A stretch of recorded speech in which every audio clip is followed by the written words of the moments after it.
नमस्कार मित्रांनो, जय महाराष्ट्र. महाराष्ट्राच्या राजकारणात एक नवीन ट्विस्ट, नवीन राजकीय घडामोडी घडताना दिसत आहे. भाजपवर नाराज होऊन बड्या नेत्याचा थेट मनसेमध्ये पक्षप्रवेश. भाजपला मोठा धक्का, जाणून घेऊया सविस्तर बातमी. तत्पूर्वी चॅनलवर नवीन असाल तर चॅनलला सबस्क्राईब करून बेल आयकॉनला नक्की प्रेस करा.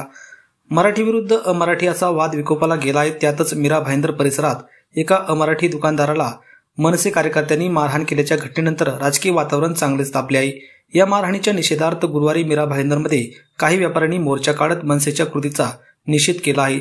त्यातच आता भाजपच्या एका नाराज पदाधिकाऱ्याने थेट मनसेत प्रवेश केल्याचे समोर आले आहे. मीरा भाईंदरमध्ये काही व्यापाऱ्यांनी मोर्चा काढल्यानंतर मनसेचे ठाणे पालघर विभागाचे जिल्हा प्रमुख अविनाश जाधव यांनी पत्रकार परिषद घेत भाजपवर गंभीर आरोप केले आहे. ज्या दुकानदाराला मारहाण झाली त्याने हा वाद मिटण्याची तयारी दाखवली होती, मात्र भाजपच्या काही स्थानिक नेत्यांनी आपल्या राजकीय फायद्यासाठी व्यापाऱ्यांना मोर्चा काढायला लावला असा दावा अविनाश जाधव यांनी केला.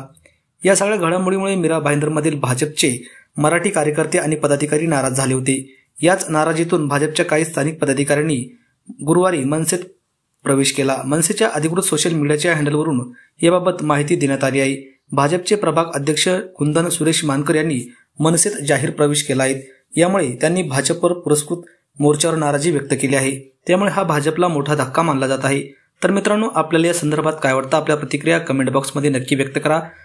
अशाच प्रकारच्या राजकीय अपडेटसाठी आपलं राजकीय वादळ यूट्यूब चॅनलला नक्की सबस्क्राईब करा. धन्यवाद. जय महाराष्ट्र.